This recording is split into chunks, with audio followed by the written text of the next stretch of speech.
Oh, ba't nandito pa rin kayo sa labas? Magsiuwi na nga kayo. 10:00 na, oh. Dem, baka pwedeng mamaya na lang. Nagkakasiyahan pa kami. Bawal na nga tumambay. Kayo talaga humihirit pa. Curfew na nga, di ba? Ngayon lang naman to, Demi. Tsaka, hindi naman malalaman ng iba kung hindi mo sasabihin, di ba? Oo nga naman, Demi. Ikaw lang naman mag-isang rumoronda dito sa kali natin eh. Nako, tigilan nyo nga ako ha. Masasabon ako ni Kapitan sa mga kalokohan ninyo. Sige na naman. Kung gusto mo, join ka na lang sa amin. At isasali nyo pa talaga ako? Pumayag ka na. Tatanggihan mo ba si Mark?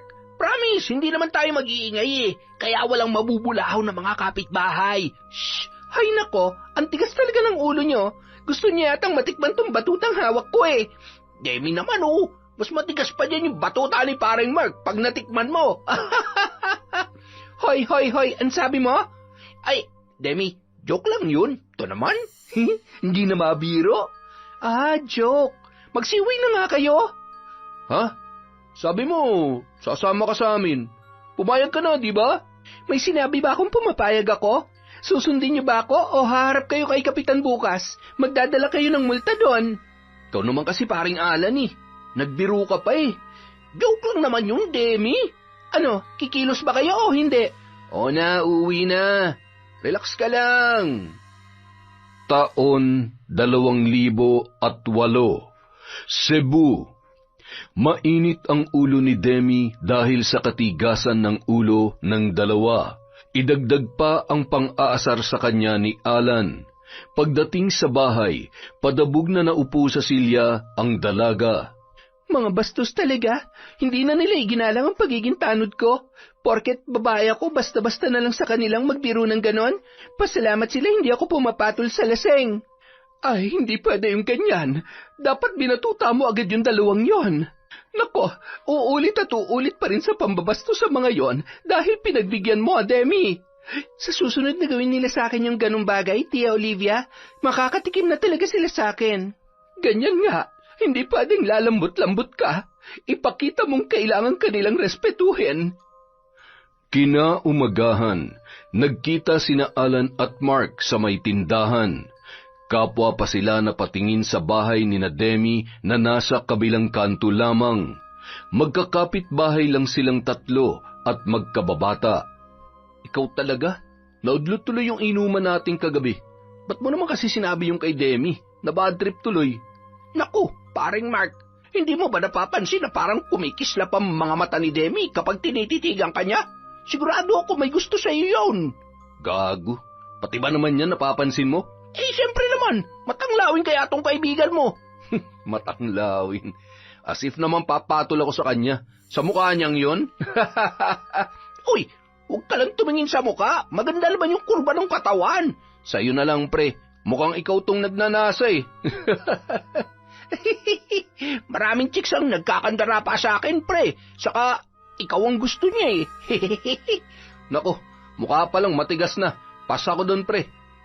Sa pagdating ng fiesta sa kanilang barangay, nagkaroon ng disco. Abala ang mga tanod sa pagbabantay. Kanya-kanya ng toka at si Demi nasa may entrance nakaposte. Ang lahat ng papasok sa loob ng gym ay kailangan magbayad ng 20 pesos. Paring Mark, si Demi ang bantay oh. Yakang-yaka mo na yan. Sayang din yung 40 natin. May gusto naman yan sa'yo kaya ikaw nang bahala, pre. Sige ba, susubukan ko ha. Pero pag hindi pumayag, ililibre mo ko. Oo naman, malaki ang kumpiyansa kung papayag yan. Magpakit ka kasi. Gamitin mo yung the moves mo na nakakamagnet ng mga chicks. Hindi naman chick yan eh. Mukhang bakulaw nga. Samantala, habang abala si Demi sa mga pumapasok sa diskohan, pasimpleng lumapit sa kanya si Mark. Hi, Demi. Oh, Mark, papasok ka? Oh, dalawa kami. Asan yung kasama mo? Tatatakan ko yung mukha nyo. Ay, yung kamay nyo pala, pagkatapos mo magbayad. Demi, baka naman pwedeng libre na lang kami. Si Alan lang naman yung kasama ko. Promise, wala akong pagsasabihan para walang gumaya. Oh, siya, tawagin mo na si Alan. Akin na yung kamay mo. Salamat, Demi ha. Cute mo talaga. Pasimple namang napangiti sa kilig ang dalaga nang sabihin yon sa kanya ni Mark. Bata pa lamang ay crush niya na ito, at ngayong mga dalaga't binata na sila, mas lalong lumalim ang kanyang nadarama para sa lalaki. Oh, di ba? Sabi ko sa iyo lakas mo talaga diyan kay Demi, pare. Patay na patay sa iyo yan. Gago. Uy, may bebot doon Lapitan natin. Sa patuloy na pagtakbo ng oras, halos na puno na ang gym. Nagkakasiyahan ang lahat. Sumasayaw na parang nasa ulap. May nag-iinuman sa bawat sulok. Saglit na huminto ang tugtugan at pumailan lang ang boses ni Demi. Magandang gabi po sa inyong lahat. Ako po'y napag-utusan ni Kapitan na ipahatid sa inyo itong mensahe. Ang sino mo magsisimula ng gulo sa kasiyahan nating ito, ang siyang magbabayad sa sound system. Kaya sana, mag-enjoy lang po tayo at payapang magsayawan. Matapos maihatid ang mensahe, umupo na si Demi sa isang gilid. Ilang sandali pa, kinalabit siya ng ibang tanod na nagkakainuman na rin. Demi, tagayo. Nako, baka masita tayo ni Kapitan yan. Tayo tong tagabantay tapos naglalasing tayo. Iinom ka lang naman, hindi ka gagawa ng gulo. Huwag ka mag-alala, may pahintulot kami mula kay Kapitan. Fiesta ngayon, Demi, mag-enjoy din tayo. Sige na nga, mapilit kayo Nagkatagayan na ang mga tanod at sa paglipas ng mga oras, nakikita ng sumasayaw si Demi kasama ang mga kasamahan niya na taga-barangay. Samantala, humahalakhak si Mark sa kabilang sulok nang marinig niya mula kay Alan ang binabalak nito. Nang makaramdam ng pagod, bumalik na si Demi sa kanyang upuan. Demi, shot! Ha? Pas lang muna ako, Alan. Nahihilo na ako Grabe ka naman. Masama kayang tinatanggihan ng grasya. Sige ka, magtatampo sa'yo si paring Mark. Ay, sige na nga, akin na. Ubusin na natin tong long neck na tandway. Mamaya ka na bumalik sa pagsayaw, ha, Demi? Kami lang kasi ni paring Mark Mas maigi na yung may kasama kami. Di ba, paring Mark? Oo nga naman, Demi. Hindi na tumanggi pa ang dalaga. Kahit nahihilo na, ay patuloy pa rin siya sa pagtanggap ng tagay. Nang tumunog na ang sweet na tugtugin, tinulak ni Alan si Mark kay Demi. Demi, baka gusto mong sumayaw. Walang kapareha si paring Mark, totoo ba, Mark? Okay lang ba sa'yo? Sige ba? Nang maigiyan na ni Mark si Demi sa gitna ng diskuhan, lumapad ang pagngisi ni Alan. Hinintay niyang bumalik ang dalawa bago ibinigay kay Demi ang basong nilagyan niya ng alak at mayroon din siyang inilagay na tableta roon. Demi, hala, akin ka agad? Oo, tapos na ako Pagkatapos mo si paring Mark naman. Round nga, di ba? Sige na, inumin mo na yan, Dem. Maya-maya pa, naramdaman na ni Demi na parang umiikot ang buong paligid at bumibigat na rin ang talukap ng kanyang mga mata. Dem, ayos ka lang ba? Lasing na yata ako. Ihatid ka na namin, gusto mo? Para makapagpahinga ka na. Uwi na rin naman kasi kami. Sige ba? Sasabay na ako sa inyo. Paangkas sa motor mo, ha? Oo naman. Ngunit hindi pa sila nakakarating sa motor, nakatulog na ang dalaga. Pre, pakialalayan naman si Demi. Ako na magmamaneho. Ay, sige. Saan natin siya dadalhin, pre? San pa nga ba? Di sa inyo. Walang tao dun, di ba? Sabi ko na trip mo rin yung plano ko Gagi. Magkaibigan tayo, di ba? Maigi na to kaysa sa mga baklang bakulaw. Sa kwarto ni Alan, pinahiga nila si Demi. Nung mga sandaling yun, wala nang malay ang dalaga. Ganda ng one kata, di ba? Pumikit ka lang para di mo makita yung muka. Hipon Basta ganitong lasing na ako. Wala na akong pakialam sa mukha, pre. Paano? Ako na muna ang mauna, Ginalaw ng magkaibigan si Demi. Pinagsawaan ang katawan noon. Kinabukasan, paggising ng dalaga, nagulat siya dahil hindi pamilyar ang silid na kanyang kinaroroonan. Masakit ang kanyang ulo nang bumangon, ngunit nagtaka siya kung bakit siya ay hubot-hubad at katabi ang isang lalaki sa kama. Diyos ko, ano nangyari sa akin? Nang hawiin niya ang kumot sa katabi, nalantad ang mukha noon. Mark, gumising ka! Ipaliwanag mo to sa akin! Ang ingay mo naman, Dem. Natutulog pang tao eh. Mark, ano ba? Anong ibig sabihin nito, ha? Huwag kang ang OA. Obvious naman na may nangyari sa atin eh. Walang hiya ka? Bakit mo ako ginalaw? Sabi mo iuwi mo ako. Yun nga ang usapan. Pero ikaw naman kasi tong pinaghahalikan ako eh. Sapilitan mo akong hinubaran. Uy, lalaki ako no. Lasing pa. Alangan naman ipagtulakan kita. Hindi totoo yan, Mark. Anong hindi?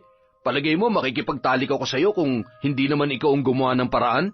Sa tingin mo ba mag-aaksaya ako ng panahon? Hoy, Dem, para sabihin ko sa'yo, maraming babae nagkakandara pa sa akin. Pasalamat ka, pinatulan pa kita eh. Hindi totoo yan. Itanong mo pa kay Alan kung gusto mong maliwanagan. Pero... Inamin mo pa nga na matagal mo na akong gusto eh. Pero, makinig ka, huwag ka mag-alala. Hindi ko to ipagsasabi sa iba. Ha? Secret lang natin to. Napaupo na lamang ang nag-hysterical na barangay tanod. Hindi niya alam kung totoo ba ang mga sinasabi ni Mark dahil ang huling naaalala niya ay yung nasa diskuhan pa sila. Marahil ay nagsasabi ngayon ng totoo dahil matagal na siyang may lihim na pagtingin sa lalaki. Marami talaga nag-aagawa ang alak, Dem. Alam mo kung minsan, nasasabi natin yung mga bagay na pinakatatago natin kapag lango na tayo. Sinabi ko ba talaga yon? Oo nga. Magsisiman ako dahil sa ginawa kong pagpapaubaya sa'yo. Huli na. Nangyari na yung nangyari. Ang mabuti pa, ibaon na lang natin to sa limot. Ha? Siya nga pala, uminom ka ng pain reliever mamaya pag uwi mo. Alam ko masakit yang sa'yo. Nakailang rounds kaya tayo kagabi? Ilang rounds? Gago ka talaga! Ito naman oh, tayong dalawa lang naman na nakakaalam nun. Huwag ka maingay, ha? Pero Mark, paano na? Anong paano na? Magkaibigan pa rin tayo, uy. Sige na, umuwi ka na. Baka hinahanap ka na ng tiyuhin mo. Kahit masakit ang buong katawan, lumabas ng bahay na yun si Demi na magkahalo ang nararamdaman. Hiya dahil sa sinabi ni Mark na pinaggagawa niya. Panghihinayang dahil hindi man lang niya nalasap ang sarap ng unang ligaya habang bumibiyahe sa kalangitan. At kilig dahil sa wakas ang panaginip niyang mahawakan at maramdaman si Mark ay nangyari na, kaya lamang ay hindi niya yon namalayan. Kahit na, ang importante, may nangyari sa amin. Sabi niya pa, magkaibigan pa rin kami. Ay, thank you Lord. Sa isang gabi lang, nagkatotoo matagal ko ng pangarap. Hoy, Demi, ba't ngayon ka lang? Kanina madaling araw pa, huminto yung disco ah. Nagkatuwaan lang kami, tiya. Ito naman masyadong high blood, umagang-umaga oh. Hoy, bakit para kang nanalo sa loto? Ibang kislap ng mga ngiti mo ngayon. Tiya, alangan naman magsungit ako. Napakaganda kaya ng araw ngayon. Ewan ko sa yung bata ka. Aalis muna ako. Mamayang hapon pambalik ko. Ikaw nang bahala dito sa bahay, ha? Opo, tiya. Ingat po kayo. Itutulog ko na lang tong sakit ng katawan ko. Tuwing gabi rumoronda si Demi sa kanilang kalye. Nung sumunod na gabi, nakita niya sina Mark at Alan na nag-iinuman sa may tindahan. Mag-aalas 10 na, Mark. Tatapusin lang namin tong iniinom namin, Dem. Mukhang matatagalan pa yan eh. Kabubukas lang yan, no? Sa bahay na nga lang natin yan tapusin, paring Mark. Sama ka sa amin, Demi. Pagkasabi noon, kumindat pa si Alan sa kanyang kaibigan. Mas mabuti pa nga. Total, bawal naman kami dito sa labas eh. Kayo na lang, kailangan ko pang sumilip dun sa may dulo. Baka merong pasaway din doon. Hintayin ka na lang namin sa bahay nila Alan, Demi, ha? Okay ba yon? Ha? Sige na, minsan lang naman kami magyaya eh. Nang makita ang nagsusumamong mga mata ng binata, tila may humaplos naman sa puso ng dalaga. Sige, susunod ako. Nang matapos na sa pagroronda ang tanod, nagdadalawang isip pa siya kung tutuloy ba siya sa usapan nila ni Mark. Pumunta ka na, Demi. Huwag nang pakipot, ha? Pero nakakahiya eh. Sus, ngayon ka pa nahiya. Nakita na ni Mark ang lahat-lahat sa'yo. Kaya nga nakakahiya eh. Ilang araw din kaya akong umiiwas sa kanya. Hoy, Gaga, ayaw mo nun? May chance ka na uling makascore sa kanya? Ay, ano ba to? Kinakausap ko ng sarili ko. Mark naman kasi. Samantala, habang naghihintay kay Demi, tuloy naman ang inuman ng dalawa. Mukhang di na darating yun ah. Darating yun. Pustahan pa tayo. Malamang nagpapaganda pa yun para sa iyo eh. Sira ka talaga. Kahit anong gawin niya, baluga talaga siya, pre. Teka nga, ano na naman bang binabalak mo? Ano pa nga ba? Di dating gawi. Alam mo, ikaw, pinapahamak mo yata ako eh. Alam mo, pre, patay na patay yun sa'yo, di ba? Kaya hindi siya papalag kapag ikaw nakita niyang katabi niya. Tsaka ayaw mo nun, nalilibre tayo. Sa panahon ngayon, kung wala kang girlfriend, hindi ka makakalibre ng, alam mo na. Siyempre, kailangan mag-effort tayo. Hindi naman tayo papayag na mukhang baluga ang mga girlfriend natin. Pero yan si Demi, alak lang ang katapat niyan at pak! May pulutan na tayo sa kama.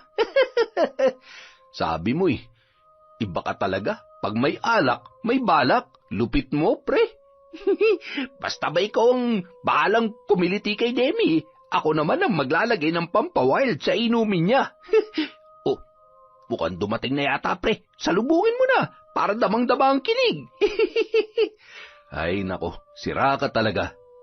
Natatawa pang tumayo si Mark para salubungin ang kanilang bisita. Dem, dito tayo. Uy, bagong bukas na to ah. Natumban niyo na pala yung isa kanina? Oo akala kasi namin, hindi ka na darating eh. Pwede ba naman yon? Basta nangako ako, tinutupad ko. Oh, shot na. Shot! Habang nag-iinuman, nagkukwentuhan ang tatlo. At sa paglipas ng mga oras, nilamon na ng alak ang presensya ng dalagang barangay tanod. Uwi na ako. Umiikot na yata ang paligid eh. Uy, wag muna, Demi. Nag-enjoy pa tayo eh. Hindi ka na talaga kaya, Alan eh. Tumayo ang dalaga, nakailang hakbang pa lamang, habang pasuray-suray nang mabuwal siya sa lupa. Maagap namang dinaluhan siya ni Alan at hinaplos ang kanyang muka. Demi, huwag ka munang umalis. Dito ka na muna magpalipas ng ilang sandali. Iiwan mo ba si paring Mark? Ha? Di na yata kayang tumayo ni Demi. Mark, akain mo na siya. Sige, ako nang bahala sa kanya. Mark? Oo, Dem, ako to. Ngumiti si Demi nang marinig ang boses ng binata. Mark, I love you. Alam ko. Ano, sa kwarto na ulit tayo? Oo. Ayos. Dinala ni Mark si Demi sa kwarto ni Alan. Inihiga niya ang babae at hinubaran. Si Demi naman, hindi na kontrolado ang kanyang sarili, pero gising pa ang kanyang diwa. Nang patayin ni Mark ang ilaw, pumasok si Alan sa loob ng kwarto at naunang makipaglaro kay Demi na ang akala ng babae ay si Mark ang kanyang kasama. Nang makaraos, iniwan na ni Alan ang dalawa at doon na binuksan ni Mark ang ilaw. Mark, pangarap ko lang to noon. Gusto mo, araw-arawin natin? Pilyo ka rin, no? Gusto mo ba? Pwede. Basta ba may alak tayo eh. Alam mo na, pampainit. Sure, kahit ako pang bumili. Sinabi mo yan ha. Halika na. Simulan na natin? Round 2 na ba to? Ha? Oo, round 2. Kinabukasan, Nang magising si Demi ng madaling araw, nakita niya si Mark sa kanyang tabi. Mahimbing na natutulog ang binata. Hindi niya na yun ginising at lumabas na siya ng silid. Sa sala, nakita niya si Alan, kagigising lamang ng lalaki. Demi, ganda yata ng gising mo ah. Uuwi na muna ako sa amin, Alan. Ay sige ba, baka hinahanap ka na ni Aling Olivia. Bungangera pa naman yun. Naku, malalagot ka talaga ron. Ha? Ay, huwag ka mag-alala. Hindi makakarating kay Aling Olivia. Alam ko namang matagal ka nang may gusto kay Mark eh. Pero ipapaalala ko lang, Demi ha. Walang kayo, kaya hindi ka dapat umasa. Alam ko naman yon, Alan. Mas mabuti na yung maliwanag para hindi ka masaktan, Demi. Bilang kaibigan yung dalawa, ginagawa ko lang kung anong makakapagpasaya sa inyo. Ayoko ring may naaagrabyado. Ayos yun, di ba? Tumango na lamang si Demi at sumang-ayon sa kanyang kababata. Sa halos gabi-gabing pagroronda, doon napupunta si Demi sa inuman kasama sina Mark at Alan, at nauuwi nga sa kahalayan ang lahat kapag lasing na ang dalaga. Isang umaga, sa pag-uwi ni Demi sa kanilang bahay, nabungaran niya si Aling Olivia na halatang naghihintay sa kanya. Demi, saan ka ba nagpupunta? Halos gabi-gabi ka na lang na hindi umuwi dito. Ano bang pinagagagawa mo, ha? Ano lang, tiya. May ano kasi. Akala mo ba hindi ko alam na madaling araw ka nang umuwi? At ngayon, inumaga ka na. Tapatin mo nga ako. Ano bang pinagkakaabalahan mo? Nag-e-enjoy lang naman po ako, tiya. Wala po akong ginagawang masama. Akala mo ba hindi nakakarating sa akin na palagi mong kasama sina Mark at Alan? Hoy, Demi, babae ka. Lalaki sila. Nakikipag-inuman ka pa sa kanila. Tiya, barkada ko lang po sila. Oh, ano kung barkada? Kahit pa sabihin nating astig ka na tanod, may ilan na pinangingilagan ka, pero babae ka pa rin. May butas pa rin yung bulaklak mo. At ang butas kapag hindi natatakpan, pinapasok. Naiintindihan mo ba ako? Ha, Demi? Opo, alam ko po yun, tiya. Alam ko naman pong ginagawa ko. Huwag niyo na akong alalahanin, matanda na po ako. Mas matanda ako kesa sa'yo. Huwag mo sanang baliwalain ang lahat ng mga pangaral ko. Ayoko na madalas kang sumasama sa kanila, ha? Isang araw, nagkasalubong sina Alan at Demi. Uy, Demi, ilang linggo ka nang hindi nagagawi sa inuman ah. Hinahanap ka na ni paring Mark. Pasensya na ha, kailangan ko kasing umiwas muna sa inyo eh. Si tiya kasi pinagbabawalan ako. Grabe talaga yung tiya Olivia mo. Sa tanda mong yan, kinokontrol pa rin yung mga desisyon mo. Hindi ka na bata, Demi. Hindi na tayo elementary na anumang oras pwede niyang paluin at pagbawalan. Alam mo naman si tiya, babawi na lang ako sa susunod. Pakisabi na lang kay Mark na next time na lang, ha? Dem, di mo ba namimiss si paring Mark? Yung mga haplos niya, yung mga ungol niya. Hoy, hinaan mo nga yung boses mo. Baka may makarinig sa'yo. Kung namimiss mo siya, punta ka sa bahay mamaya. Huwag mong kalimutang magdala ng alak, ha? Naku, Alan, hindi nga pwede. Demi, pag gusto, maraming paraan. O paano? Kita-kits mamaya, ha? Huwag mong kalilimutan yung alak, pati na rin yung sigarilyo. Balato mo na yung sa akin. Magpapakasaya naman kayong dalawa ni paring Mark eh. 6:00 pa lamang ng gabi, dumating na si Demi sa bahay ni Alan. Gaya ng usapan, may dala siyang long neck at yosi. Malapad naman ang mga ngiti ni na Mark at Alan nang siya ay makita. Panalo na naman ang gabi natin ngayon, pre. Galing mo talaga, Alan. Malalasing na nga tayo, mabubusog pa. Siyempre naman, sabi ko naman sa iyo akong bahala, basta ikaw ang bahala. Mukhang nagkakasiyahan yata kayo. Siyempre, dumating ka Akin na yung dala mo, nang makapagsimula na tayo. Nang maubos ang dalang 2 long neck, nagpabili pa si Demi kay Alan. Mag-usap muna kayong dalawa dito habang wala ako, ha? Sarado kasi tong tindahan sa tapat ng bahay. Doon ako bibili sa kabilang kanto. Nang sila na lamang 2 ang naiwan, sinimulan na ni Mark ang nais gawin. Languna silang pareho sa alak at gaya ng nakasanayan, nagpaubaya na naman si Demi. Siya pa nga ang mas agresibo ng mga sandaling yun. Pagkatapos ng mainit nilang tagpo, kaagad sila nagbihis at bumalik sa likod bahay kung saan sila nakatambay kanina. Alam mo, Demi, ayos din pala tong sistema natin, no? Walang ugnayan, kung gusto lang saka nagkakaintindihan. Alam mo na. Mark, wala ka bang plano na dalhin natin to sa ibang level? Naku, Demi, kung ang tinutukoy mo ay liligawan kita at jojowain, pasensya ka na ha. Hindi ko kaya hindi ko magagawa yun. Nag-usap na tayo tungkol dito, di ba? Kasi ilang beses na rin natin tong ginagawa, di ba? Gaya nga ng sabi ko, Dem, magkaibigan pa rin tayo. Walang mali siya. Ganun. Pumayag ka naman, di ba? Bakit ngayon parang nagde-demand ka na? Pasensya ka na ha. Hindi ko rin alam kung bakit ko nasabi yon. Bigla na lang kasing pumasok sa isip ko. Itong tatandaan mo, Dem, nangyari ang lahat ng to dahil ginusto mo. Sa simula pa lang, ikaw naman ang naunang nagbigay ng motibo di ba? Bilang lalaki, pinagbigyan lang kita. Okay? Ngayon, kung sa tingin mo, naagrabyado na kita, pasensya ka na. Buti pa, tigilan na natin to. Ayoko namang pwersahin ka sa mga bagay na hindi mo naman pala gusto. Hindi, Mark. Hindi naman sa ganon. Pasensya ka na. Sa pagbalik ng kanilang kaibigan, nagtuloy-tuloy na ang inuman, hanggang sa tuluyan ng nalasing si Demi na halos hindi na naman makatayo.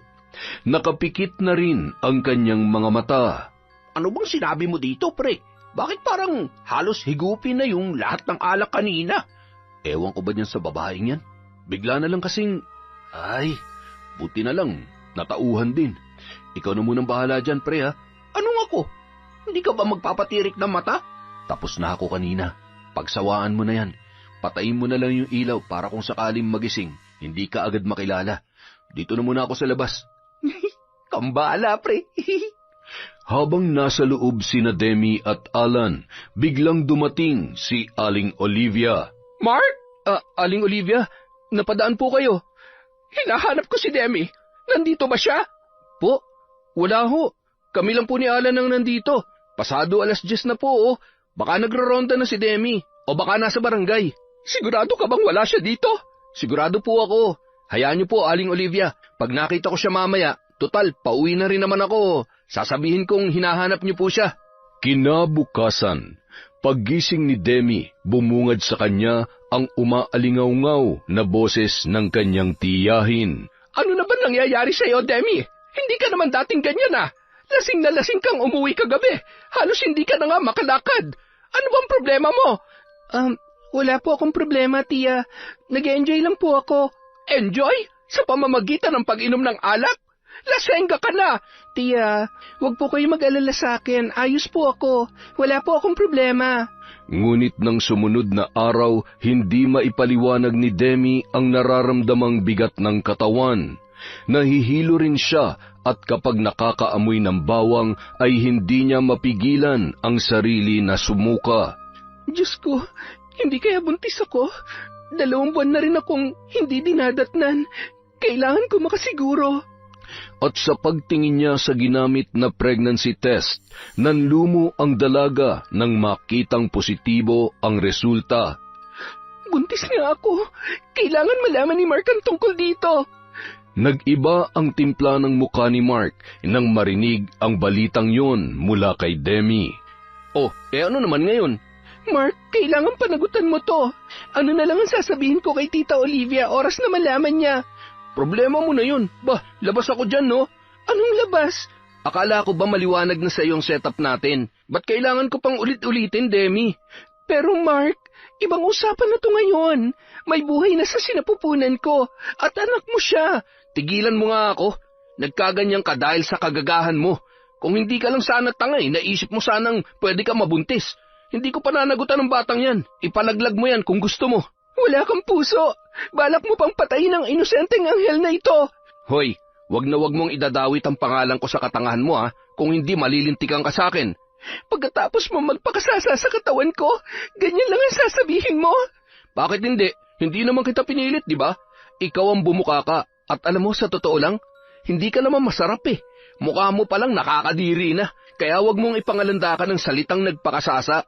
Dahil sa totoo lang, kapag may nangyayari sa atin, pumipikit lang ako para hindi ko makita yung mukha mong baluga. Anong sabi mo? Bakit? Totoo naman, di ba? Walang pumapatol sa'yo dahil baluga ka. Hindi mo ba alam yun?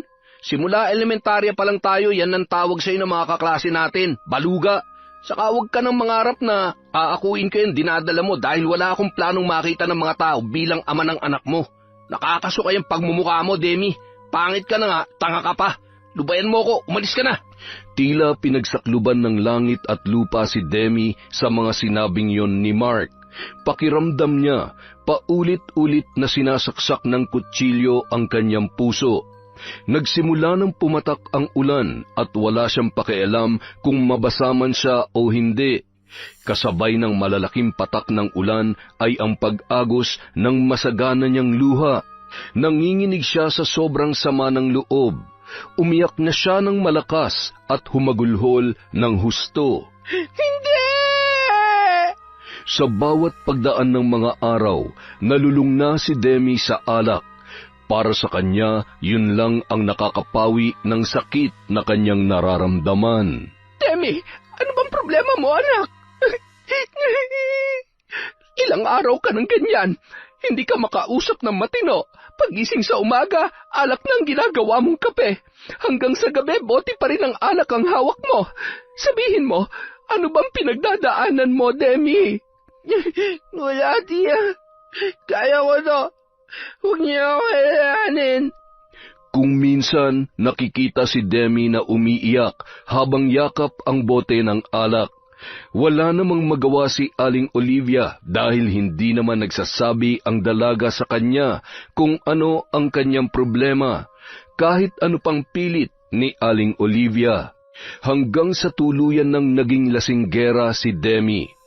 Isang araw, habang lasing na lasing siyang naglalakad sa daan pauwi, pasuray-suray siyang tumatawa hanggang sa nauwi na sa pag-iyak. Bigla na lang siyang natumba sa daan at nahimatay. May ilang residente na nakakita sa nangyari at pinagtulungan siyang iuwi sa kanilang bahay.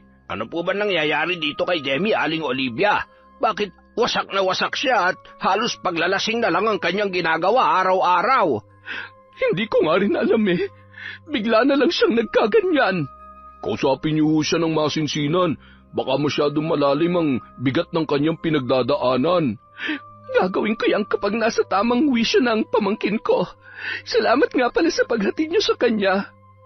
Isang umaga, kinausap ni Aling Olivia ang kanyang pamangkin. Kagigising lang nito at tila may plano na namang bumili ng alak sa tapat na tindahan. Demi, kailangan natin mag-usap. Tiya, okay po ako. Ano ba kayo? Kailangan ko lang ng konting pampagising. Hindi. Kailangan pag-usapan ang dapat pag-usapan, Demi. Ibinilin ka sa akin ng mga magulang mo bago sila lumisan sa mundong ito. Pananagutan kita. Sabihin mo, ano bang problema mo, anak? Tiya, wala nga ho. Hindi mo ba talaga ikukwento sa akin? Wala ka bang tiwala sa akin? Kaya ko po ito, tiya. Hayaan niyo na akong gumaling mula sa sugat na nararamdaman ko. Huwag po kayong mag-alala, magiging maayos din ako. Sa ngayon, gusto ko lang munang mapag-isa. Wala nang nagawa si Aling Olivia, kundi intindihin at hayaan na lamang muna ang kanyang pamangkin. Umaasa siya na balang araw, magkukusa rin itong magsabi sa kanya kung ano ang mga bagay na bumabagabag dito. Ngunit sa paglipas ng mga linggo, unti-unti nang nawawala sa sariling katinuan si Demi. Isang gabi habang nasa bilyaran ang dalaga at lasing na lasing, bigla na lamang siyang dinugo. Napahiyaw na lamang siya sa sakit at nang makita ang dugo sa kanyang palad na hinawak niya sa kanyang harapan ay biglang humalakhak ang dalaga. Wala na! Wala nang anak ko! Wala nang anak ko!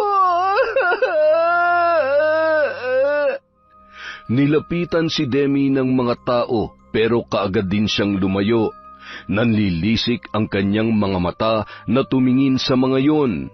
Huwag niyo akong lalapitan! Huwag niyo akong susundan! Wala kayong alam! Wala kayong pakialam sa buhay ko! Nang makarating yon kay Aling Olivia ay sobra-sobra ang kanyang pag-aalala. Hinanap niya ang dalaga at natagpuan niya yon sa gilid ng barangay hall. Nakabaluktot yung natutulog doon. Napaiyak na lamang ang kanyang tiyahin sa kanyang nasilayan. Demi, umuwi na tayo sa bahay, anak. Malamig dito. Bakit dito ka natutulog? Nagising naman si Demi nang haplusin ng tiyahin ang kanyang pisngi. Sino ka? Si Tia Olivia mo to.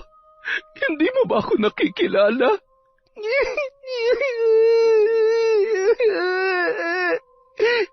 Umuwi na tayo sa bahay, Demi. Ayoko. Dito lang ako. Ang anak ko. Wala na siya. Wala na. Wala kang anak, Demi. Dalaga ka.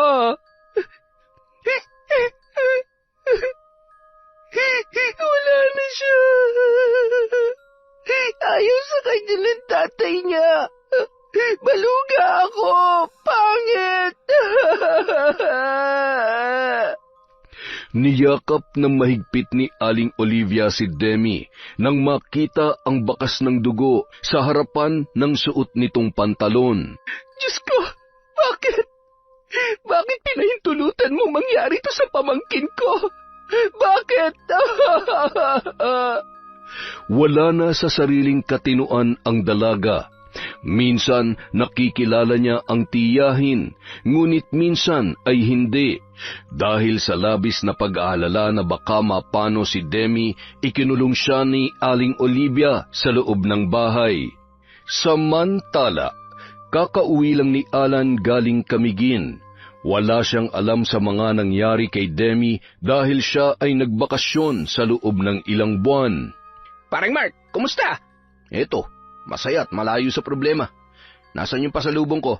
Pasalubong? Alam ko na. May dala akong lambanog.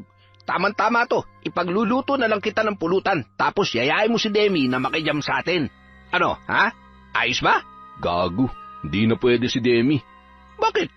Ayaw niya na ba sa'yo? Pare, wala na si Demi sa sarili niyang katinuan. Nakakulong na nga lang siya sa loob ng bahay nila eh. Ha? Bakit? Ano ba nangyari sa kanya? Nalulong na sa alak, pre. Tapos, bigla na lang nabaliw. Ganon? Ang bilis naman yata ng mga pangyayari. Buntis yun. Baka hindi niya nakinaya yung problema, kaya nawala na sa sariling pag-iisip. Ano? Si Demi? Buntis? Oo, pinipilit nga akong panagutan eh. Nek-nek niya. Ano ko, baliw? Sa pangit niyang yun, kasalanan niya, tatanga-tanga siya eh. Ngayon nasiraan na siya ng bait. Siguro naman ay alam na ng tiyahin niya na buntis siya. Baka pinaghihinalaan na tayo ngayon dahil tayo naman ang palagi niyang kasama nun, di ba? Ewan ko rin. Wala naman nabanggit yung mga kapitbahay na buntis yung baliw na Demi na yun. Saka, kung lumobo man ang tiyan niya, tsak malalaman natin yun.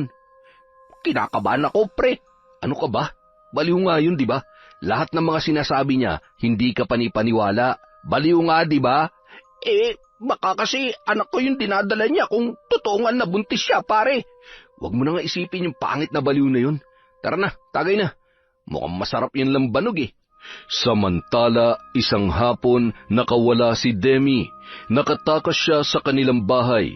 Kaagad siyang tumakbo papalabas. Wala doon si Aling Olivia dahil meron yung inaasikaso sa bayan. Lahat ng bakuran na madadaanan ay kanyang pinapasok at talagang nagwawala ang dalaga.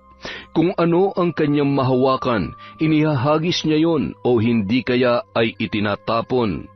Gaya na lamang ng mga paso at mga tsinelas. Naglikha siya ng kaguluhan sa kanilang lugar. May ilang mga bata na pinagbabato na siya dahil sa kanyang mga ginagawa. At ang iba naman, tinatapunan siya ng tubig. Baliw! Umalis ka na, baliw! Salot ka lang dito, baluga! Anong sabi mo? Baluga ako? Totoo naman baluga ka, baliw! Tila nag-aapoy sa galit ang mga mata ng dalaga nang lapitan niya ang batang kausap.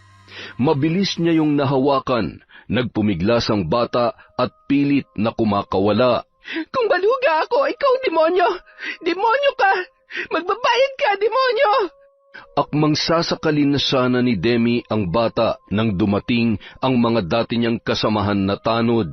Kaagad siyang kinuha ng mga yon at dinala sa barangay. Hindi niya nakilala ang mga kalalakihan, pero napasunod siya ng mga ito at huminahon naman siya nang sinimulan siyang kausapin ng masinsinan. Nang malaman yon ni Aling Olivia, kaagad siyang nagtungo sa barangay. Aling Olivia, bakit niyo naman hinayaan makalabas si Demi? Muntik na tuloy mapahamak yung isang bata. Hindi ko naman siya pinakawalan kaso. Umalis ako eh. Akala ko, hindi niya mabubuksan yung bintana. Doon kasi siya dumaan dahil nakakandado naman ang aming pintuan. Kung magpapatuloy po ang ganito, marami mapeperwisyo at baka mapahamak pa si Demi. Kailangan may gawin kayo, Aling Olivia, para hindi na siya makatakas pa. Iniuwi na lamang ng ginang ang kanyang pamangkin at muling ikinulong sa kanyang kwarto. Pasensya ka na. Kailangan ko itong gawin para hindi ka madisgrasya at makadisgrasya. Ayoko. Itong pagkakadena ko lang sa iyo ang naiisip kong paraan para hindi ka na makatakas pa, Demi. Patawarin mo ako. Tia. Demi, nakikilala mo ako? Nabuntis po ako. Ayaw niya kasi baluga ako. Wala nang anak ko. Sino? Demonyo. Sinong demonyo? Nang magsimulang humagulhol si Demi, hindi na siya nagsalita pa. Aalamin ko kung sinong demonyong tinutukoy mo, Demi. Alam kong sasabihin mo rin sa akin. Sa ngayon ay hindi na muna ako mangungulit sa iyo. Halika na, magbihis na tayo nang makakain ka na. Samantala, habang nakahiga, hindi mawala sa isip ni Alan ang kanyang nasaksihan na pagwawala ni Demi. Kawawa naman si Demi. Kung totoo nga nabaliw siya dahil hindi niya matanggap ang desisyon ni paring Mark, parang nakukonsensya yata ako. Ako pa naman ang dahilan kung bakit siya. Ay, baka ako pa nga nakabuntis sa kanya eh. Hindi malabo yun kasi ilang beses ko rin naman siya nagalaw. Ay naku, patawarin mo sana ako, Demi. Araw-araw, pinagtsatsaga ang kausapin ni Aling Olivia si Demi kahit hindi naman siya sinasagot nito. Ginagawa niya yun dahil ayaw niyang iparamdam sa pamangkin na siya ay nag-iisa. Kung dati hinahayaan niya lang na sarilinin nito ang problema, ngayon ay hindi niya nahahayaan na may gawin na naman si Demi na pwedeng humantong sa kanyang kapahamakan. Aalagaan kita, Demi, hanggang sa gumaling ka. Alam ko malalampasan mo rin ang pagsubok na ito. Hindi kita susukuan, mahal kong pamangkin. Tia! Demi, nagugutom ka na ba? Tia! Si Mark po. Mark? Bakit? May ginawa ba siya sa'yo? Sabi niya baluga raw ako. Pangit. Nakakadiri. Siya ba? Siya ba ang lumapastangan sa'yo? Kasalanan ko po. Kasalanan ko. Ang tanga-tanga ko kasi. Tanga na baluga pa. Ay, wala ka talagang kwenta, Demi. Boba ka. Tanga.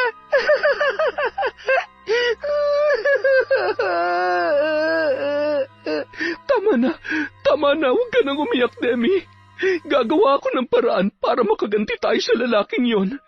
Hindi ako papayag na hindi niya maranasan ang nararamdaman mo ngayon.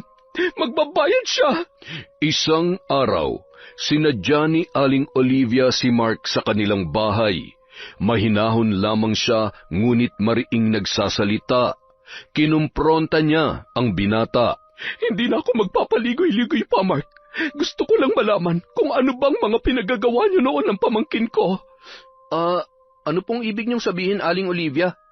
Alam kong alam mo kung anong tinutukoy ko. Wala po akong alam dyan. Bakit? Ano po bang sinabi niya sa inyo? Sinabi niyang ikaw ang nakabuntis sa kanya. Ako? Napaka-imposible naman po yata niyan. Itatanggi mo? Aling Olivia, wala sa sariling katinuan si Demi. Ano man ang pinagsasasabi niya, wala yung katotohanan. Oo, magkaibigan kami, pero yung galawin siya, naku, hindi ko po yun magagawa. Mukha pa nga lang niya, hindi ko na masikmura eh. Galawin pa kaya? Napaka-ilusyonada naman yata ng pamangkin niyo. Kayo naman, bago kayo maniwala sa baliw na yun, tingnan niyo muna kung tamang pagdudahan niyo ako. Sa tingin niyo ba papatol ako sa kanya? Sa mga sagot mong yan, nalaman ko ng totoo. Sige, magpapaalam na ako. Salamat naman at naliwanagan na kayo, Aling Olivia.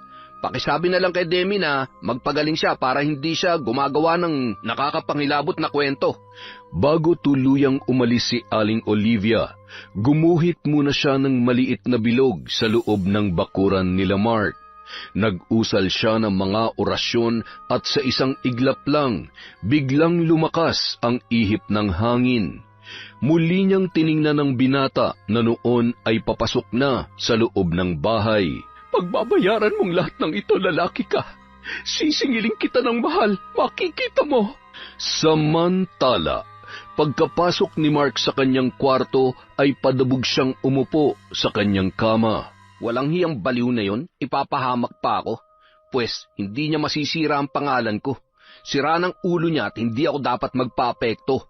Mula sa nakabukas niyang bintana, naramdaman niya ang pagdampi ng malamig na hangin sa kanyang balat. Kitams, pati yung hangin sumasang-ayon sa akin. Isang gabi, habang bilog at maliwanag ang buwan, sa loob ng silid ni Aling Olivia, inilabas niya ang isang hugis bilog na bagay. Gawa ito sa pinatuyong balat ng balete, kasing laki ng isang regular na sukat ng isang plato. Inilatag din niya ang panyong itim na mayroong mga nakasulat na orasyon. Doon, ipinatong niya ang bilugang bagay at sa gitna noon ay nagtirik siya ng isang itim na kandila. Bago niya sinindihan yun, nagsimula siyang guluhin at ibuhaghag ang nakalugay niyang mahabang buhok.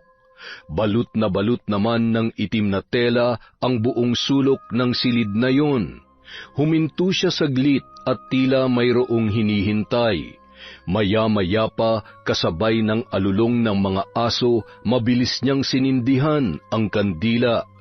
Nang magsimula yung umusok, nag-orasyon siya ng paulit-ulit. Pikit ang kanyang mga mata at taimtim na nagdarasal. Kakikitaan siya ng matinding konsentrasyon. Sa bawat pag-usal niya ng mga kataga, sumasabay na tumatagaktak ang kanyang pawis. Hindi siya tumigil sa pag-orasyon hanggang sa hindi tuluyang natunaw ang kandila. Bahagya pa siyang napangiti sa pagdilat niya ng kanyang mga mata, at nang makita niyang halos maubos na ang kandila, hinipan niya ang sindi nito at tinapos na ang dasal bago pa man mawala ang usok. Magsisimula ng paghihiganti ko para sa aking pamangkin. Samantala, sa gitna ng iginuhit na bilog sa lupa ni Aling Olivia, doon sa bukana nila Mark, biglang gumalaw ang lupa. Bumuuyo ng tila isang maliit na bundok. Sinakop noon ang bilog na guhit, na kung tatantyahin ay mga 2 dangkal ang taas. Kinabukasan, habang nagdidilig ng mga halaman si Mark, napansin niya ang umbok na yon sa lupa. Ano to? Bakit may ganito rito? Parang may bata na namang naglaro dito kahapon ah. Kukulit talaga ng mga yun. Sabi nang huwag pumasok dito eh. Gamit ang kanyang mga paa, sinira ni Mark ang tila maliit na bundok at pinatag ang bahaging yun. Ngunit hindi niya napansin na tila may itim na usok na kumapit sa kanyang mga paa. Mas pinadali mo ang gusto kong mangyari, Mark. Ngayon, matitikman mo ang lupit ng aking barang. Habang naliligo, napansin ng binata na parang may anino na nasa kanyang likuran. Kaagad siyang napalingon, ngunit wala naman siyang nakita. Kung kaya pinagpatuloy niya na lamang ang kanyang ginagawa, subalit hindi niya maipagkakaila na parang may nagmamasid sa kanya, hanggang sa matapos na siya sa kanyang paliligo. Nang araw ding yun, naisipan niyang bisitahin si Alan. Ramdam pa rin niya ang tila may nakasunod at nakamasid sa kanya. Oy, paring Mark, kanina pa kita kinakausap pa. Ano ba nangyayari sa'yo? Natulala ka na lang bigla. Ha? Hindi ko nga rin alam eh. Para bang ang bigat ng pakiramdam ko, pre. Nang tingnan ni Mark si Alan ay parang naduduling na siya. Kaya iminulat niya pa ang kanyang mga mata. Pero kahit anong pilit niya, nagiging dalawa ang mukha ng kaibigan sa kanyang paningin. Mukhang inaantok ka. Umidlip ka kaya muna dun sa duyan. Mahangin dong kaya makakatulog ka na mahimbing. Antok na antok yung mata mo eh, oh. Ay, ano ba yan? Ano, nagpunta lang ako rito para matulog. Nakakabagot kasi sa bahay. Ako lang mag-isa. Nag-out of town kasi yung mga magulang ko.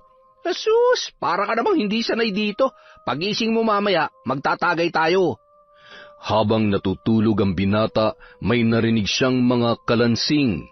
Palapit ng palapit ang tunog na yon sa kanya, at tila kumakalikot sa pinakaloob ng kanyang pandinig.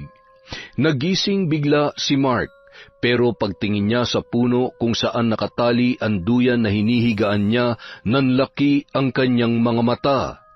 Bakit parang gumagalaw yung puno? Iginala niya ang kanyang paningin sa paligid. Nasa likod bahay pa rin naman siya, pero kakaiba ang pag-ihip ng hangin, na tila nanunuot na sa kanyang mga talampakan.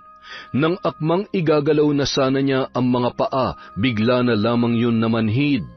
Aabutin niya pa sana para pisil-pisilin, ngunit nahintakutan na lamang siya nang makitang gumagapang ang maliliit na baging palapit sa kanya.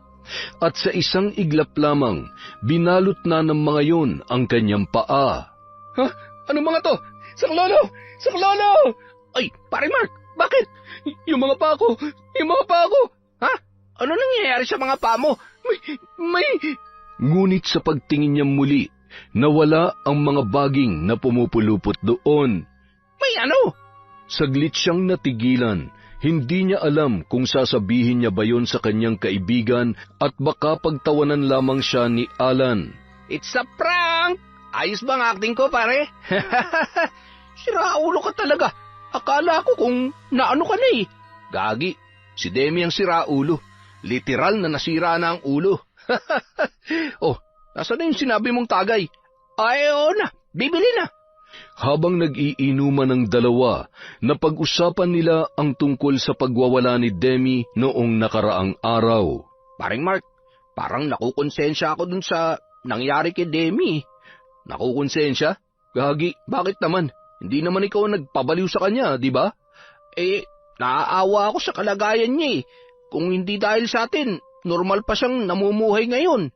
Nako, wala tayong kasalanan dun. Kung meron man siyang dapat nasisihin, yun yung sarili niya dahil hinayaan niya maging siraulo siya. Natahimik bigla si Mark nang kanyang maramdaman na tila may bumara sa kanyang lalamunan. Oh, bakit pre?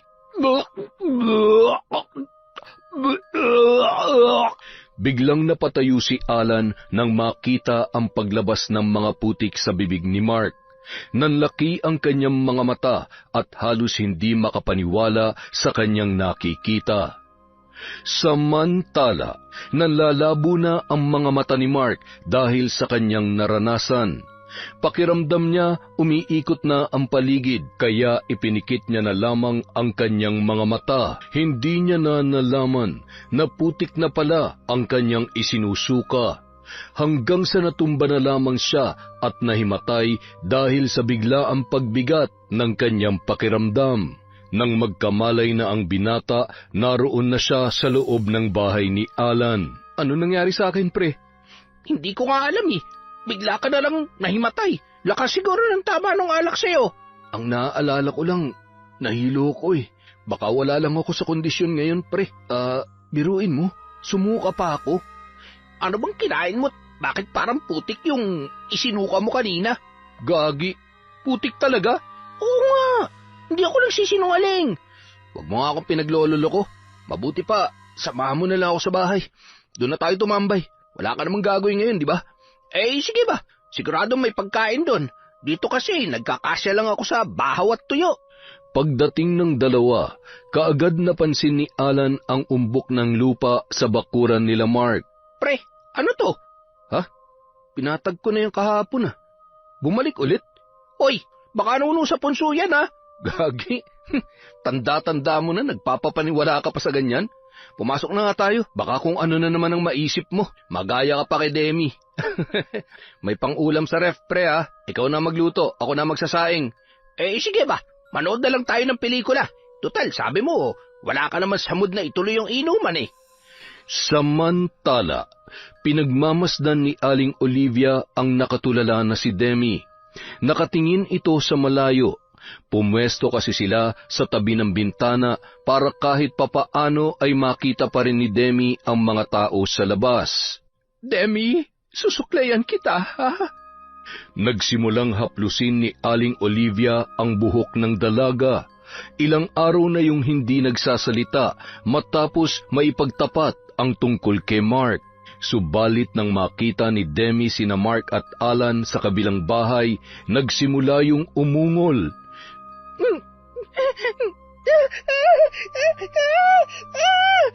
Demi, huminahon ka, anak! Huminahon ka! Hindi! Wag! Iginiya na lamang ni Aling Olivia ang kanyang pamangkin papasok sa silid nito. Napalingon naman ang dalawang lalaki na noon ay papasok na sana sa bahay ni na Mark. Si Demi ba yung nagwawala doon, pre? Sanay na ako sa babaeng yan, pre. Buti na lang talaga, ikinadena na ni Aling Olivia. Nakakainis nga yung ingay niya. Minsan, kahit 10 oras ng gabi, bigla na lang sumisigaw yan. Kawawa naman si Demi. Huwag ka nang maawa dyan. Kung hindi lang yan tanga, hindi naman yan magkakaganyan. Matapos na kusa niyang ibigay yung katawan niya sa atin, aakto siya na parang biktima. Utot. Pre, baka nakakalimutan mo. Tayo may kasalanan sa kanya. At higit sa lahat, ako. Kung di lang ako nagplano, wala sana nangyaring ganun. Ano ka ba? Gaya ng sinabi natin sa kanya, siya nagbigay ng motibo. Malas niya lang matatalino tayo, naisahan natin siya. Kala niya ako lang ang kasiping niya, yun pala, tayong dalawa. Saka pre, wala tayong kasalanan. Paninindigan ko yun dahil yun ang gusto kong paniwalaan niya. Isang gabi, hindi makatulog si Mark. Pabaling-baling siya sa higaan. Kaya naisipan niyang buksan ang bintana para makalanghap ng sariwang hangin. Sakto naman sa pagbukas niya, dumiretso kaagad ang kanyang paningin sa umbok ng lupa na nasa kanilang harapan. Laking gulat niya nang makitang tila mayroong mga baging na naroroon. Ilang beses pa siyang kumurap para masiguro na hindi siya namamalikmata. Subalit nang titigan niya yung mabuti, tila kumakaway ang mga baging at dahan-dahang gumagapang papalapit sa kanyang kinaroroonan. Nanlaki ang kanyang mga mata at nangilabot nang mapagtanto na gumapang ang baging papunta sa kanya at sa isang iglap lang, pumulupot yon sa kanyang leeg. Kahit nahihintakutan, pinilit ni Mark na kalasin ang mga baging na pumulupot sa kanya. Pero hindi niya yung mabaklas dahil mas mahigpit ang pagkakakapit ng mga yon sa kanyang katawan. Ano ba tong mga to? Naghahabol na ng hininga si Mark dahil sa tindi ng pagkakapulupot ng mga yon sa kanyang leeg, hanggang sa nagdilim na ang kanyang paningin at natumba na siya sa sahig.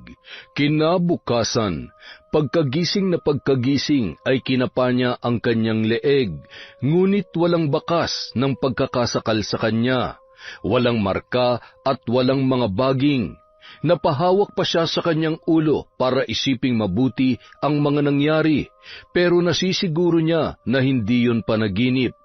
Totoo ang kanyang mga nakita. Ano ba to nangyayari sa akin? Nababaliw na rin ba ako katulad ni Demi? Dahil sa pagkabahala, ayaw niyang sarilinin ang mga nangyayari sa kanya. Kaya nagpasya siyang sabihin yon kay Alan. Kahit pagtawanan siya ng kaibigan, ay tatanggapin niya na lamang yun. Nais niya lang na makakausap at makikinig sa kanya dahil parang sasabog na ang kanyang utak sa pag-iisip kung ano na nga ba ang nangyayari. Pre, baka nga tama ako. Nunong sa punso yung nasa bakuran ninyo. Sabi mo, sinira mo na yun, di ba? Tapos bumalik ulit? At baka yung mga nararamdaman mo, yung nuno ang may gawa niyan.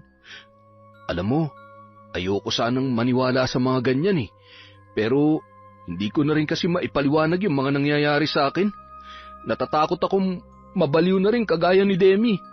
Isa lang ang solusyon dyan, pre. Albularyo. Albularyo?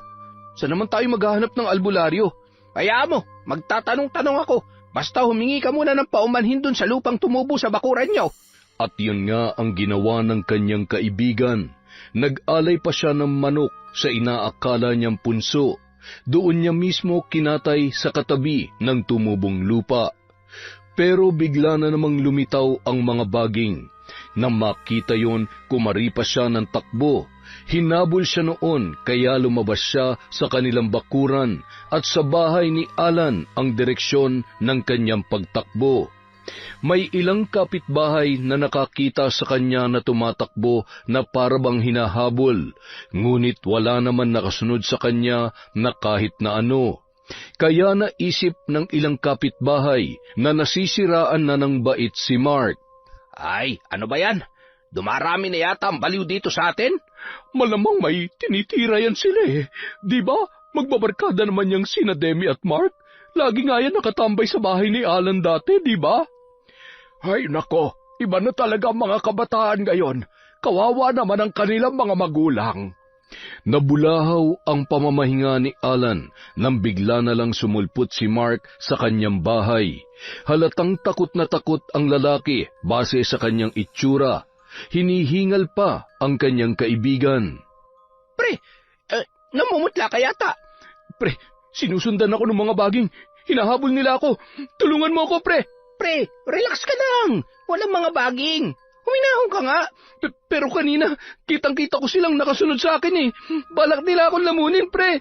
Ayoko umuwi. Alam ko na, inaabangan nila ako. Pre, dito na lang muna ako. Wala namang problema, pre. Kahit kailan mo gusto, pwede ka dito. Basta, huminahon ka lang, ha?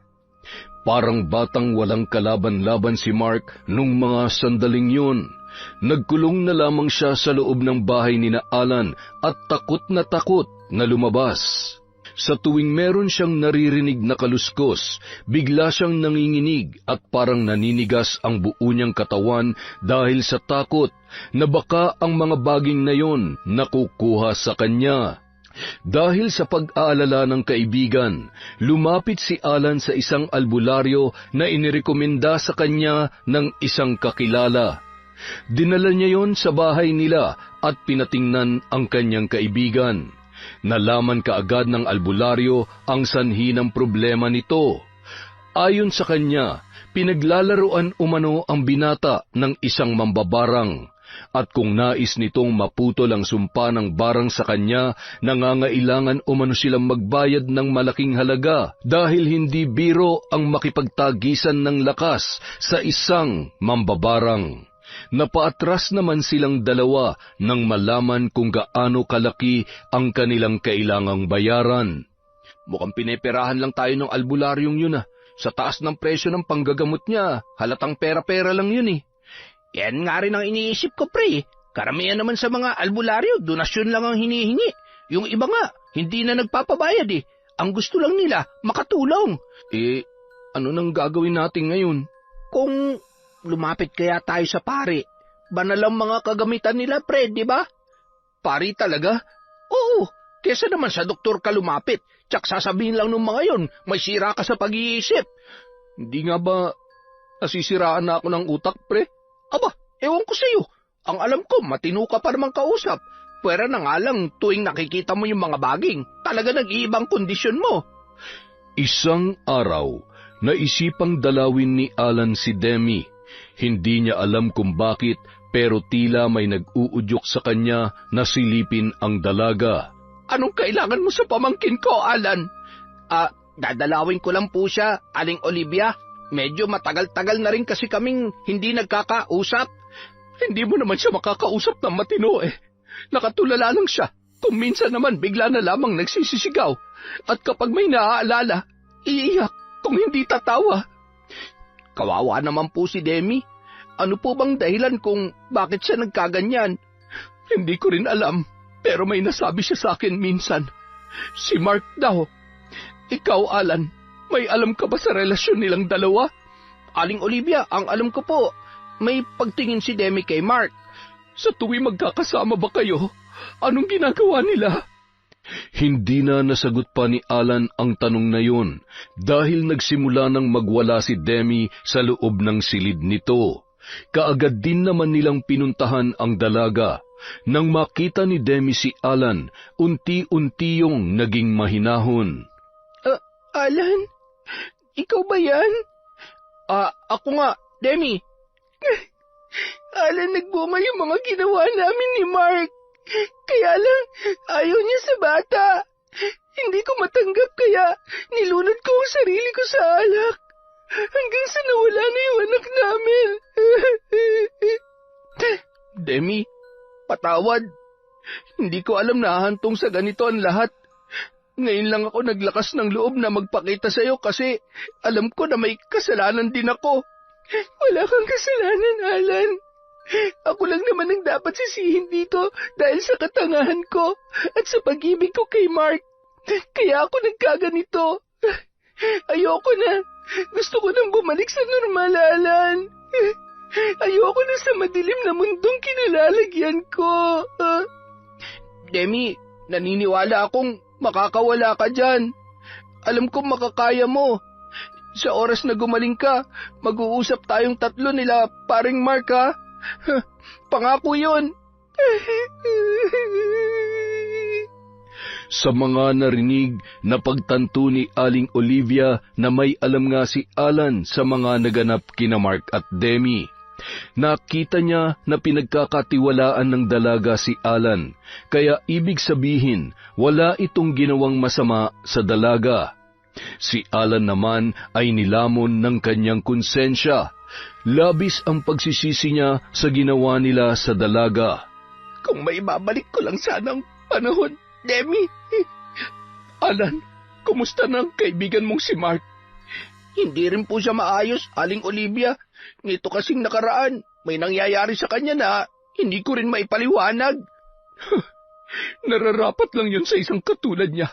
Pinagsamantalahan niyang kahinaan ni Demi.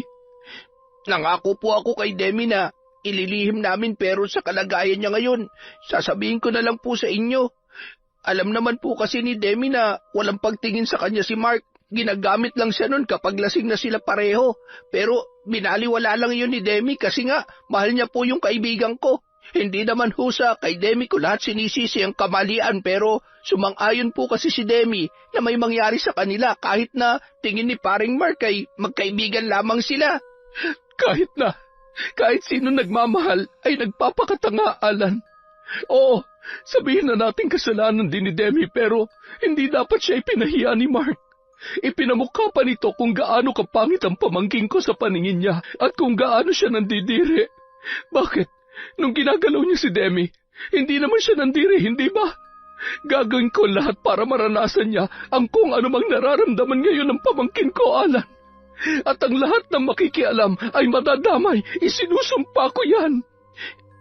Ibig niyo pong sabihin, may kinalaman kayo sa mga nangyayari kay Mark?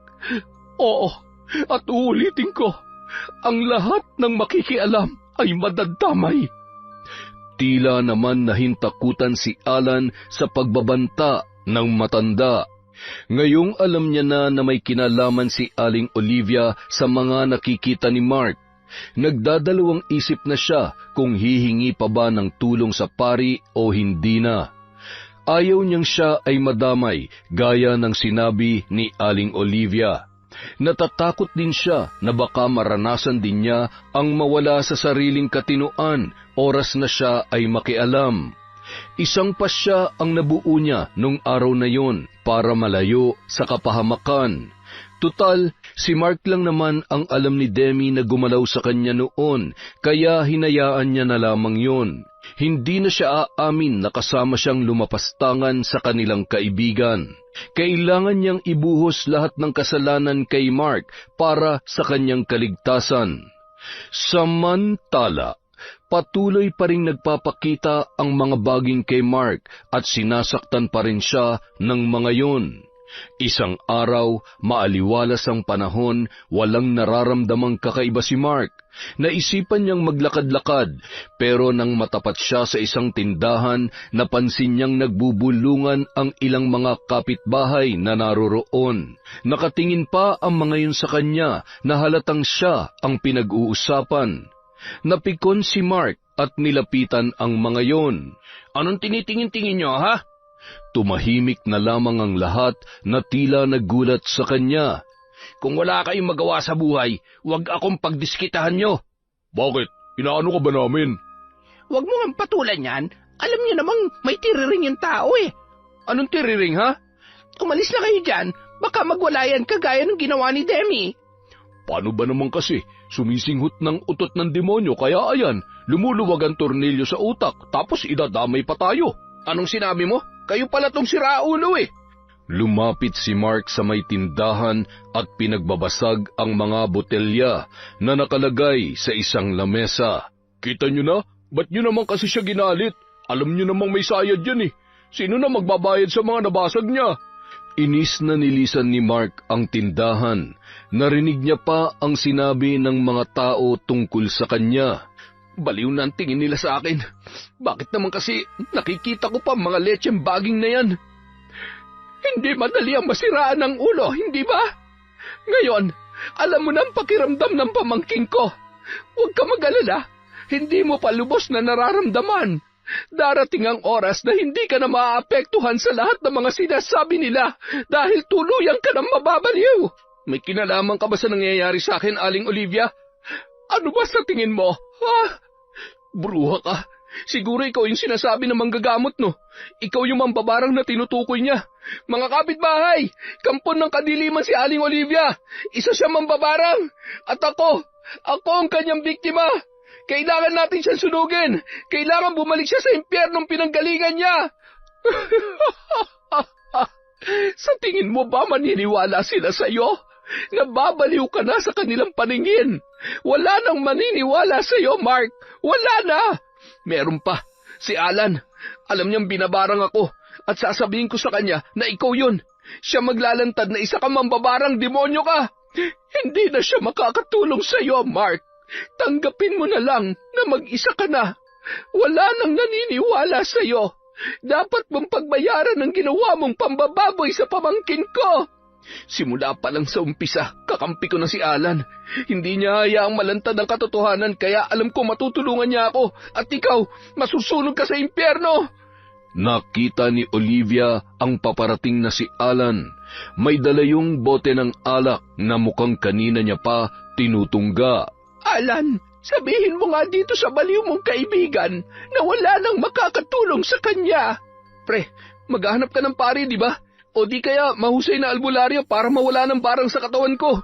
Hindi ba? Ay, pasensya lang pre ha. Pero labas na ako sa problema mo. Ah, anong labas? Hoy, baka nakakalimutan mong ikaw ang nagplano ng lahat ng ito. Hindi lang ako dapat marangin dahil may kasalanan ka rin. Wala akong saan pre. Huwag mo ako idadami sa kabaluan mo. Magkaibigan tayo pero please naman pre. Huwag mo ako isali sa pagiging siraulo mo.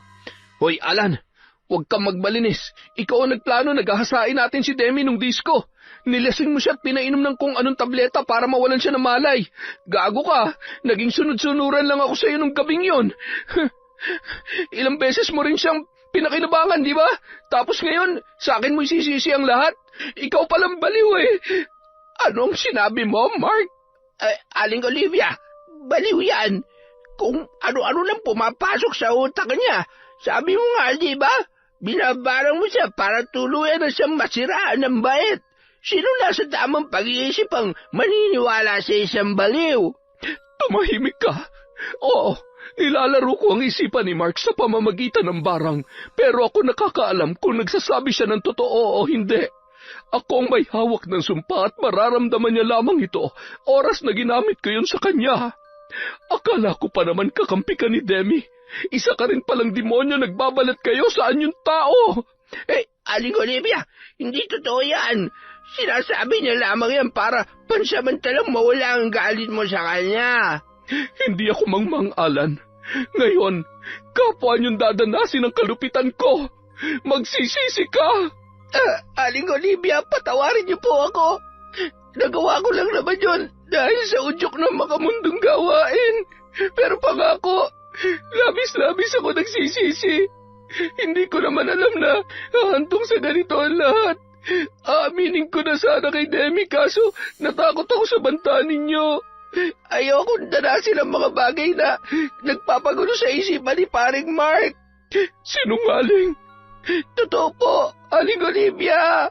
Halos gabi-gabi akong binabagabag ng aking konsensya nang malaman kong nabuntis si Demi.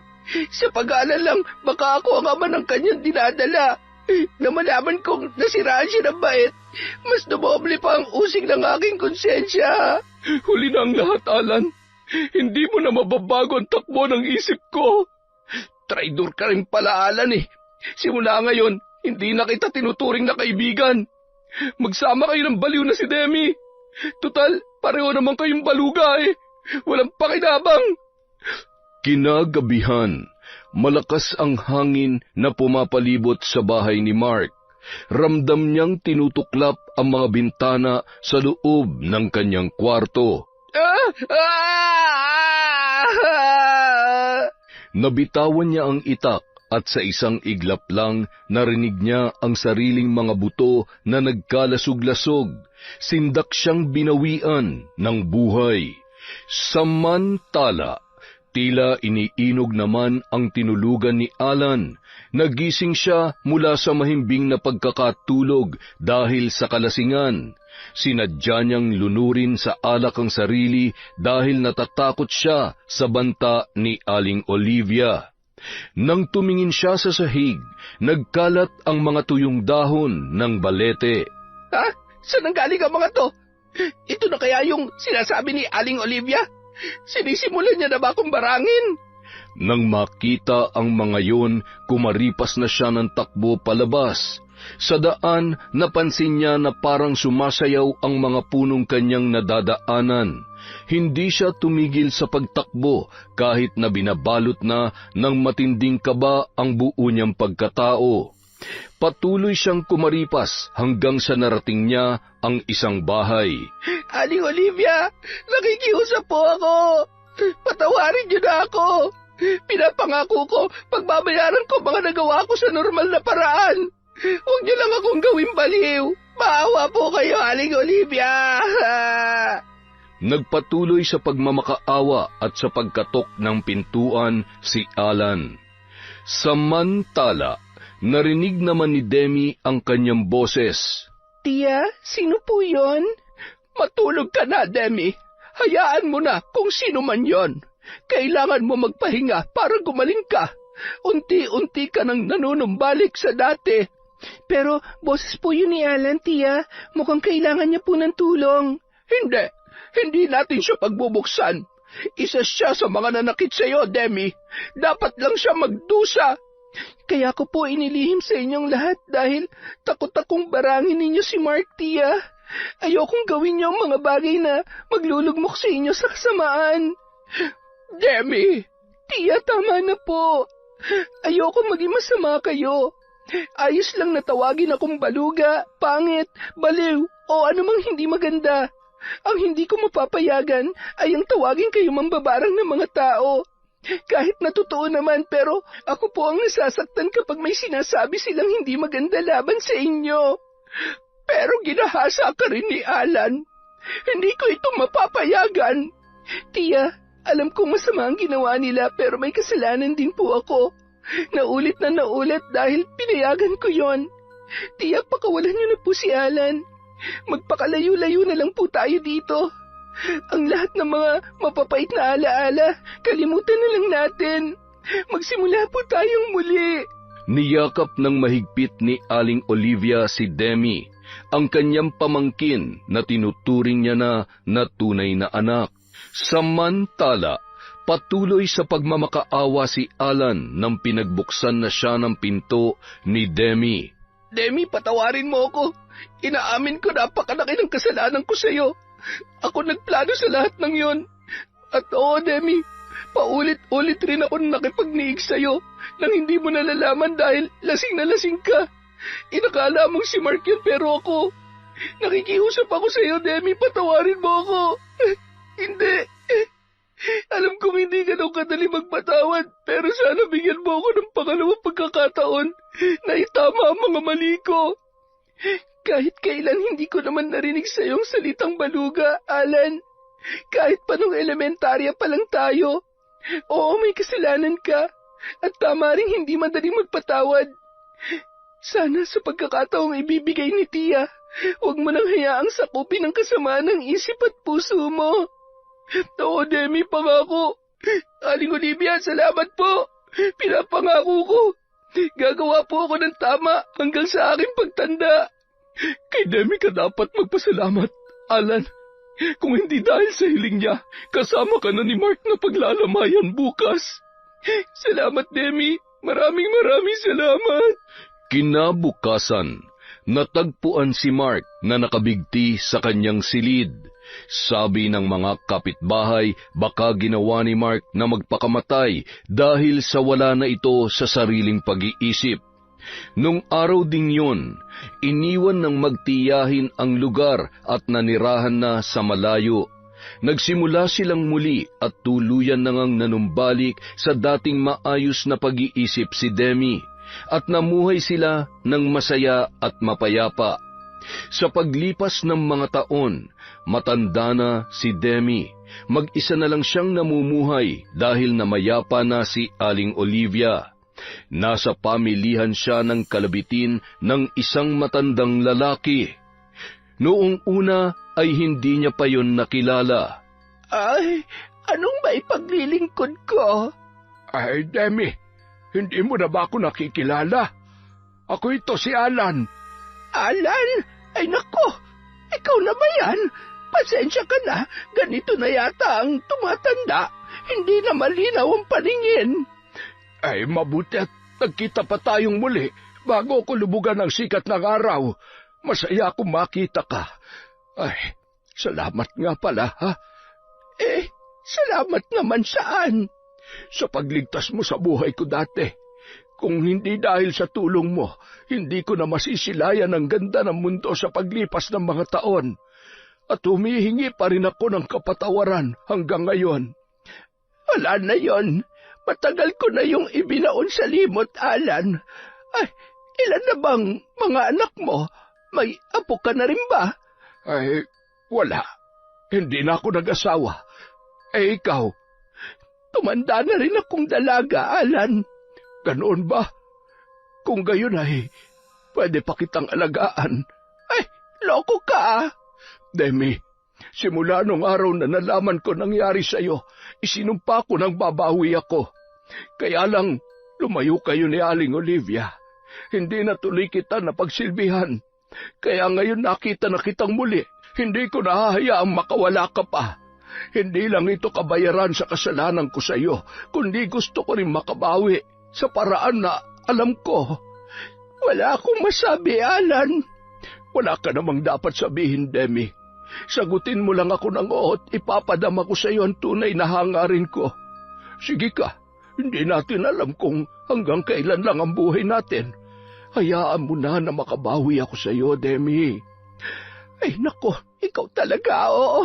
Sige na nga, mukhang wala naman akong magagawa pa. At sa bawat paglipas ng mga araw, naramdaman ni Demi ang pag-aalaga at pag-aasikaso ng kanyang kababata na si Alan. Yun! Muntik na maubos ang boses ko na. Maraming salamat ulit sa walang sawang pagsuporta sa Kwentong Enteng.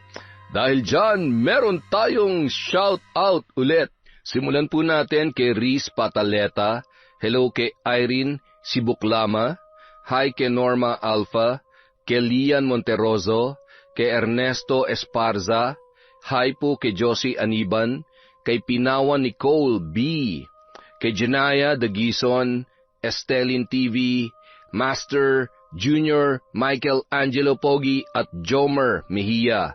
Hi po kay Heidi Gregorio, kay Marites at Benson Sumanting, kay Marian Laborte, kay Adila Rico, kay Norvia Cabanyero, hello din po kay Manisan Mamot Mapadtaya, Linda Crimen, Jonalyn Suba, kay Christiel Mamado, Celia Tolentino, Ann Lopez Flores, kay Meredith Jurila, kay Ellen Kiano, kay Tessie Tita, hi po tita. Hi kay Marisa Belda, kay Emelinda Valencia, Larcy Molina, kay Gemma De Ocampo, kay Janet JJ2, hello po sa Naling family at kay Marilor Guevara. Hi kay Ray, Billy Ray, Jenny May at Lucy Buendia. Hello po kay Finky Rusi 14, kay Margie Banosong. Hi, hello kay Irma Umali, kay Febe Jane Toledo, kay Adel Quadrillero. Hi din po kay Edgardo Fontanilla, kay Elsa Havinia, kay Febe Ranyada, kay Arlene Castro Ramos, Ami Viray, Monica Nieves, Kimpoy Feliciano, hi kay Mama Riza, kay Gia Gigi, kay Virginia Pontillas, kay John Calix, JM Johnny, John, Maruha Torrenueva, at Jaira from Leonida Torrenueva. Hi po kay Troy, Tresha May, Axel Rose from Peter Tom Galindez. Hi din po kay Mel Santarita, kay Adorio Tonight, kay Leonardo Agbayani Jr., kay Emily Zulueta at Andrea Fernandez from Kuwait. Mag-iingat po kayo dyan palagi. Again, maraming salamat po mula sa Kwentong Enteng.